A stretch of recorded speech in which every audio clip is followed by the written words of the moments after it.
Welcome back to my channel for a short episode which I want to call Hasselblad times Leica.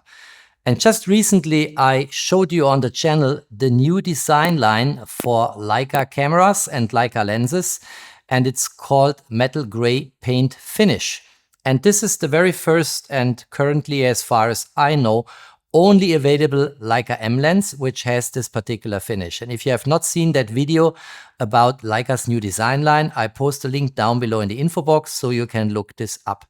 And when talking about design, I came up with a nice combination of a camera and a lens, which I want to quickly introduce here in this video. And of course, we'll also shoot that camera lens combination and show you sample footage. And if you compare the finish of my Hasselblad X2D II with this new metal gray paint finish Leica introduced here, this is a really cool match. So what I want to do in this video is I want to mount this Leica-M lens to my Hasselblad X2D. For this, I will use the Novoflex Leica-M lenses to Hasselblad X camera mount adapter.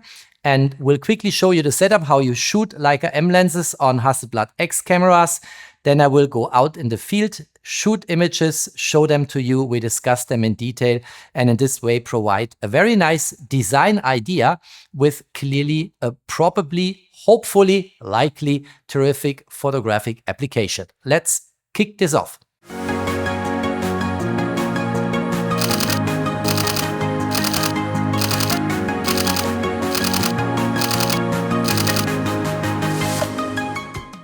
If you have not yet subscribed to my channel, please do so. Subscribe, hit the notification bell, support my work. Many thanks. All right, Hasselblad times Leica. I think this is the first time on the channel that I show you live Leica-M lenses on Hasselblad cameras and also shoot it. I think I've shown the adapter before. I can't remember in which video I produced so much content, but I never showed you real images shot with a Leica-M lens mounted on a Hasselblad X2D II camera body. And mechanically, this will work with this adapter here. So it's very straightforward. And clearly here is the Leica-M lens mount. And here is the Hasselblad side. This one goes here into the camera body. And mechanically, there will be no flaws. We can easily mount this, but we'll have a couple of caveats. First of all, the question is, will the image circle of this Apo-Summicron lens be large enough to cover largely the larger sensor we have in a medium format camera like this, because this lens is calculated for full frame sensors in dimensions 36 × 24 millimeter. This sensor here has 44 × 33 millimeter in terms of dimensions, so it's substantially larger. And the question is the image circle of this lens large enough to, let's call it, almost cover the whole sensor area here, given the fact that this lens is not calculated for large sensors as we have it here in this medium format camera. And then the second question will be, and we can only try this out in a real life situation, if we shoot this lens on the Hasselblad X2D II, will the image quality on the outer boundaries, on the corners, and so on of the lens still be good enough? Because many lenses have the property that they are better, of course, in the center of the lens and have a slight deterioration when you come to the corner. So let's find out if this works. In, let's say, a crisis case, we can still crop in here in post-processing or choose a crop representation in the camera up front. And that is always something we can do. But let's find out. And then, of course, the last question is, how is this lens performing in terms of image quality? That's Leica optical goodness on a Hasselblad sensor goodness with 44 × 33 millimeter of dimensions. A lot of questions to address, and I hope a very interesting video for all of you. Let's go right into the topic now. Let's remove the cap here from the mount on the camera body. Here you see, by the way, how large this sensor is. Very, very large sensor. Pretty cool. Let's mount the adapter. And I think we have a red dot here that needs to go to 12 o'clock on Hasselblad cameras, and then we let it snap in. Here we go. And now we can already mount the Leica-M Apo-Summicron lens here. And here we have also a red dot. And here we have a red dot on the adapter. So let's fit this in. Let's snap it in. Here we go. Sits very solid. tiny little play, not much, hardly noticeable, but looks, of course, really good. Look at that. Because this is also kind of a metal gray finish here on the camera body. This one is a bit more light in the color tone, but it matches perfectly to the X2D Mark II, I think. This is a really good fit from a design perspective. Looks really, really cool in my opinion. Now let's switch the camera on. Let's get the lens cap removed and we get a live view. And astonishingly enough, there is a little bit of vignetting here in the corners. If you look here, it's a little bit darker in the corners, but in general, the image circle is almost large enough to cover the full sensor, despite the fact that the lens is calculated for full frame sensors, which are substantially smaller.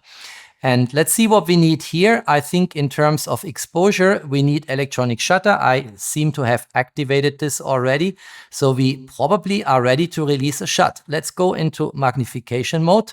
On Jennifer, let's focus here. Here we go. That's kind of it, I guess. It's not really getting a sharp picture because I think I violate the minimum focusing distance here on the table with Jennifer here in the background, because the minimum focusing distance of this lens is 0.7 meter. But let's dial in here 0.7 meter. Let's try our luck. Let's see if it almost is sharp. So we have at least a proof of concept that taking images with this camera lens combination works.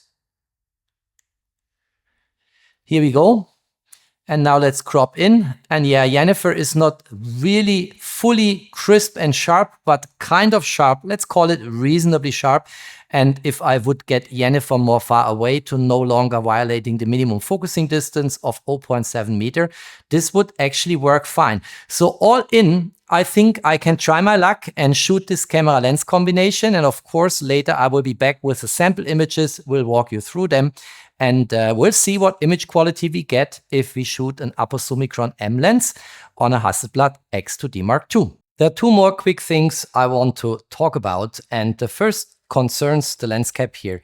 Since I have now the UV filter, the lens cap doesn't fully slide in as it would do if I would have no UV filter mounted. And I think in my backpack, this is a bit too loose. So I will basically keep that valuable. It's a very expensive gear, the lens and everything that belongs to it. I will keep it here in the studio and will use instead a Leica clip-on lens cap, which should work like this. And this is very solid, will not accidentally come off, and by the way, spares this beautiful lens cap here in this metal gray finish from scratches and damage. The second point I want to make is we should not forget to dial in the focal length 50mm for in-body image stabilization, because only if the camera knows the focal length, in-body image stabilization will be effective. And since there are no electronic contacts on Leica-M lenses, the adapter will not feel what the focal length is, and the camera, of course, will also not feel and know what the focal length is. So we have to make this explicit in the menu, and for this we go here to stabilization, and then we dial it in here, and we keep the 0 here. We go here to 5, and we go here to 0, and then we confirm. And now you see it's 50mm. The camera now knows we are shooting with a 50mm lens, and that will give us the enormous flexibility for shooting handheld exposures longer based on the IBIS, the in-body image stabilization of this perfect camera here in my hand with metal gray finish on the camera body and a slightly lighter metal gray finish on the lens. All right, let's talk about image quality. And these images were taken in the Europa Park, which is a park basically full of attractions, roller coasters. You know, it's probably the European variant of Disneyland, but has no Disney themes, but a lot from fairy tales, you know, and as I said, a lot of roller coasters, water attractions, what have you. And we've been visiting Europa Park with family and friends, and like always, I could just not let my camera at home.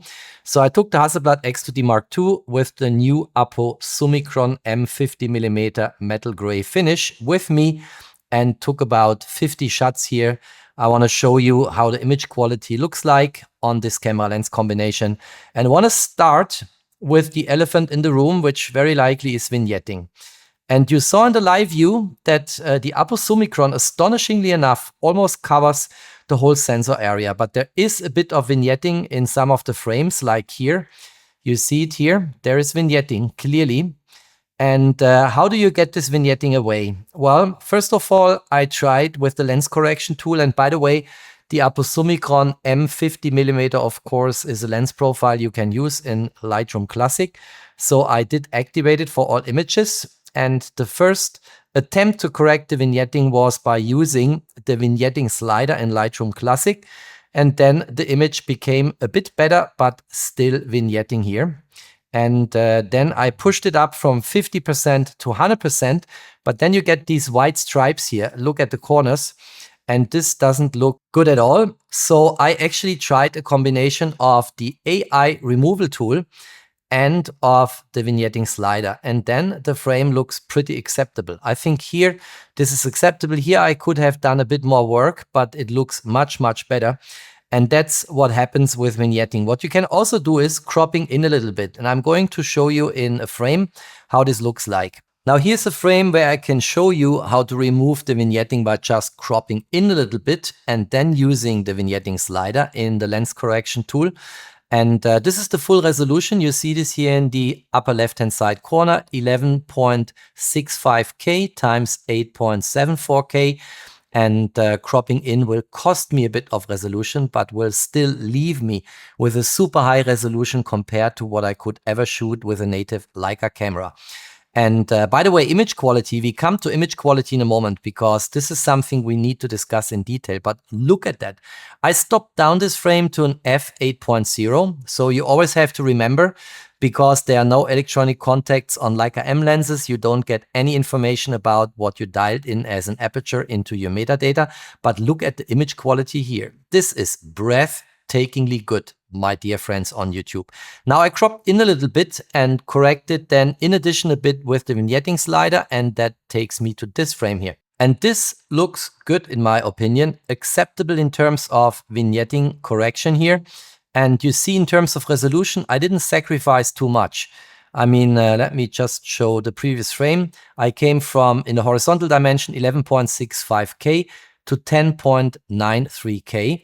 And in vertical direction from 8.7K to 8.2K. So this is way of more resolution than I could ever achieve with any Leica system camera, and is then a really good frame, and the vignetting is corrected in a satisfactory way.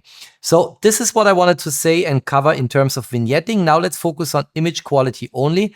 And let me also show you frames where I actually opened the aperture widest to f2.0. Going back to the beginning of my, I think it's all in 53 images. Yes, here it says 53 photos.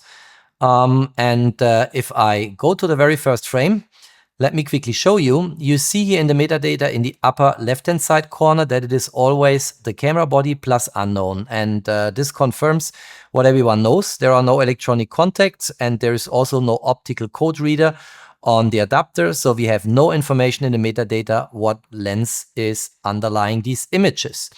And we also don't get any information about the aperture. We get, of course, the shutter speed because that is dialed in on the camera body and will go directly into metadata, as well as the ISO. And I did shoot here based on varying light conditions, sometimes with pretty high ISO, like here 12,800. And here is the first frame, which I wanted to show you. Look at this. This is very, very good. Stop down to an f8.0 for landscape images. Here I was actually opening the aperture widest to an f2.0. And you see how nicely, although I had a distance to my subject here, the foreground and this traffic sign here for the little train here on the tracks is separated from a blurry background. And look at the circular lights here. This is very nice. And the sharpness on where my focus was sitting, manually, of course, focused, is really, really good. Level of detail, contrast, micro contrast. Well, we're combining here an absolutely terrific medium format 100 megapixel sensor with an absolutely terrific Leica Apo-Summicron-M lens. So no wonder that this looks really good. Let's move on here. I was a little mining scene here, set in scene. Look at the level of detail and the sharpness, a dragon in the background. Oh my gosh, here, look at that. Stop down to f8.0. But what do you say? Drop me a comment. Is this not absolutely amazing? How cool it is shooting Leica-M lenses on a Hasselblad X2D Mark II. And you see my excitement. I can hardly stop here. This looks all really cool. And I like a lot what I'm seeing here. Here again, a vignetting example, but I will skip this now. You see the vignetting here in the corners. Here it is corrected to my satisfaction. This is also what I wanted to show you. This is the price you pay if you shoot with electronic shutter. And here a roller coaster was basically passing by with very high speed. And of course, it's hopelessly distorted. There's absolutely nothing I can save here. Hopelessly distorted. It's sharp here. And in the foreground, it's a bit blurry. My focus was sitting here in the background.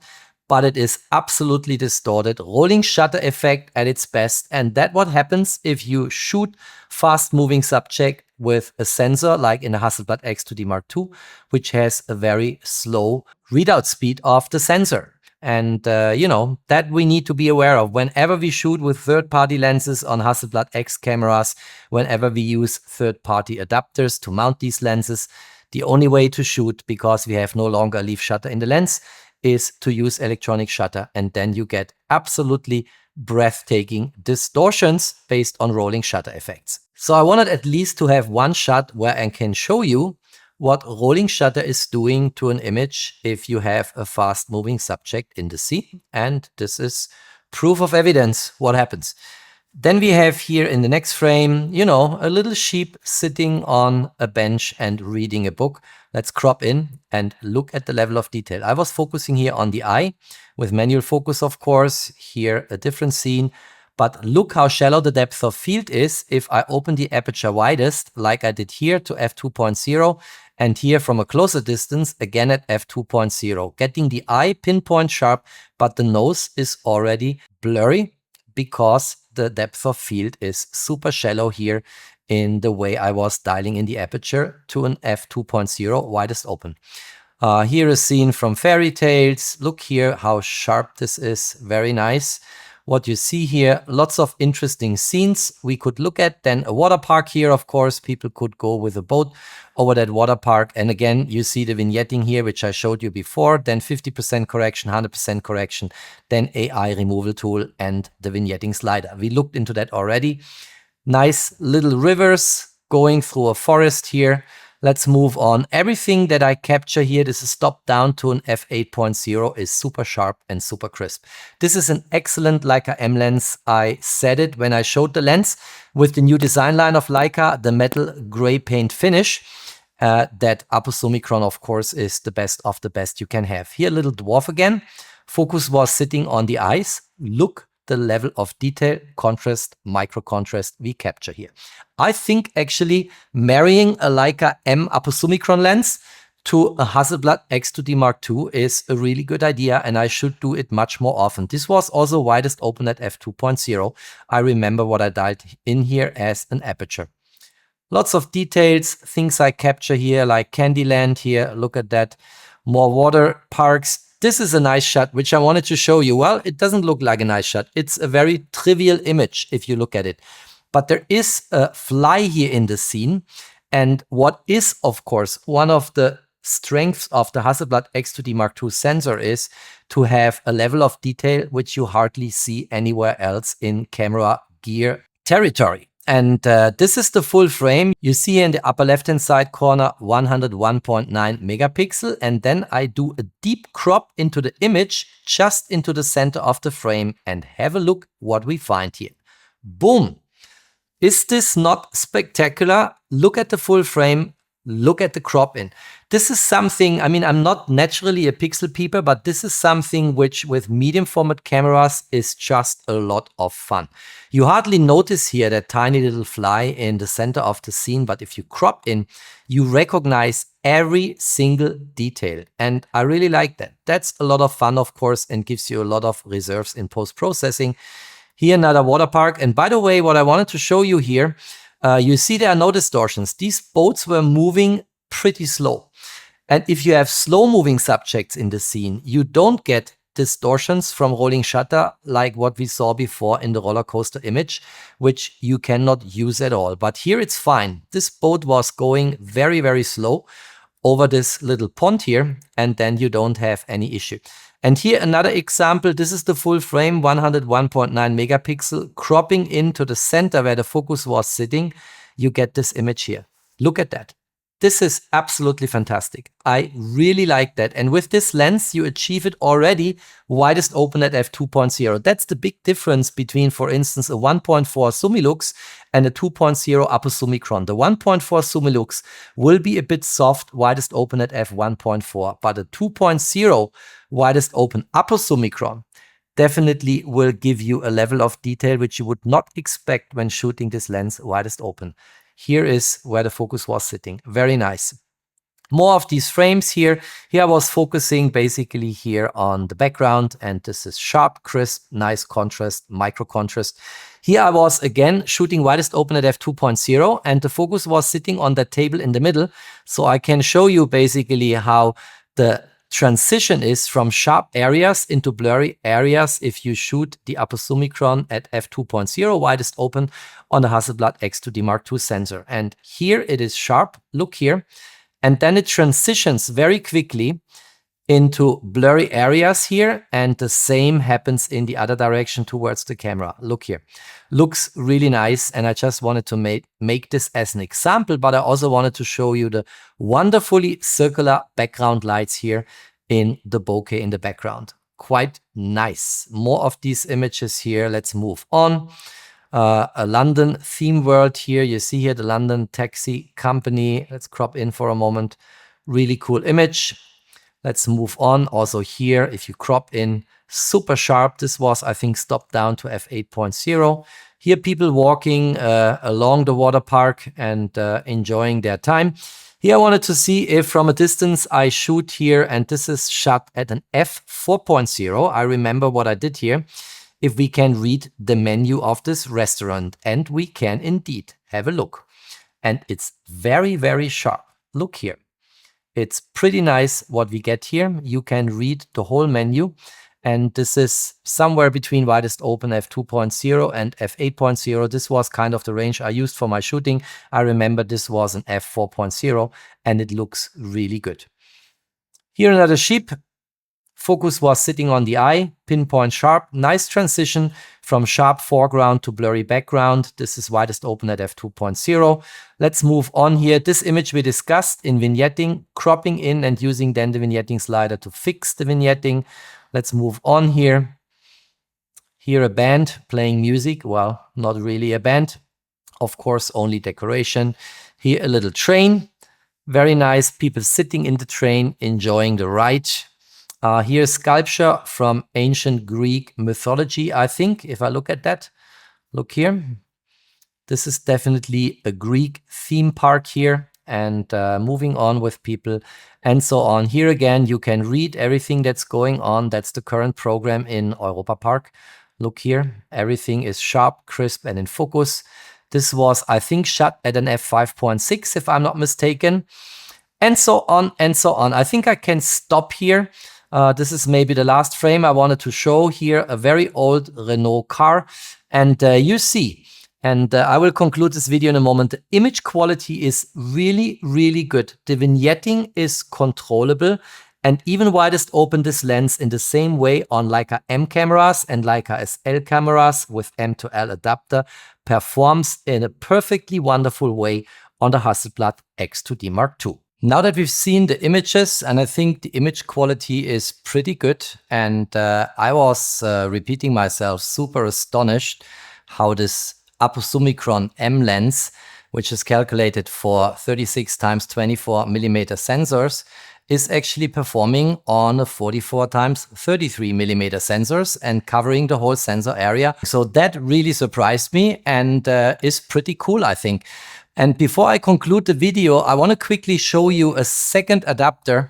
So the one which is mounted here is from Novoflex. I have a spare one here in the studio. And let me quickly take it out again. I showed this already earlier in the video. And this adapter here is the Novoflex adapter, and it's Leica M lenses to Hasselblad X cameras. And then I have another brand here, that's TT Artisan, and it also is Leica-M to X2D adapter. And it's also a black adapter. I want to show this to you. Here they say just adapter ring. And I'm doing this, of course, and showing you because that is clearly a question a lot of you will have, which is the best adapter for me. I don't think there is any functional difference between these two adapters. If you look at them, is probably more about style. This one here has a glossy finish and is also here in a different way manufactured than the Novoflex adapter. And this here is for the camera side. Of course, this red dot needs to sit at 12 o'clock when you apply it to the camera. So I wanted to show these two adapters to round up what I presented in this video.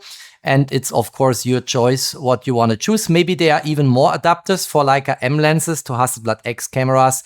If you have more data points, more insights, please drop us a comment. Let us all know what your experience is if you ever shot a Leica-M lens on a Hasselblad X camera. All right, that's all I wanted to say and show. I hope you liked the presentation. And I think this is a pretty cool combination of a lens from Leica on a Hasselblad camera body. Of course, what I didn't show you at the beginning is that you have here a built-in lens hood. And you can basically get this out, and then you have the lens hood here. So this is something I missed to show you at the beginning before I said goodbye to go out in the field and shoot this camera. But the image quality, I think, is also pretty good. And of course, you have now all kinds of other Leica-M options you can shoot on Hasselblad X cameras. And in the future, I might look more into that. I think, as I said at the beginning, this is highly likely, but I have so many videos, the very first time that I really show this to you in detail. If you liked this video, don't forget to drop me a thumbs up. Stay tuned on my channel. There's always more to come. Thanks for watching. Stay safe and healthy. And of course, peace out.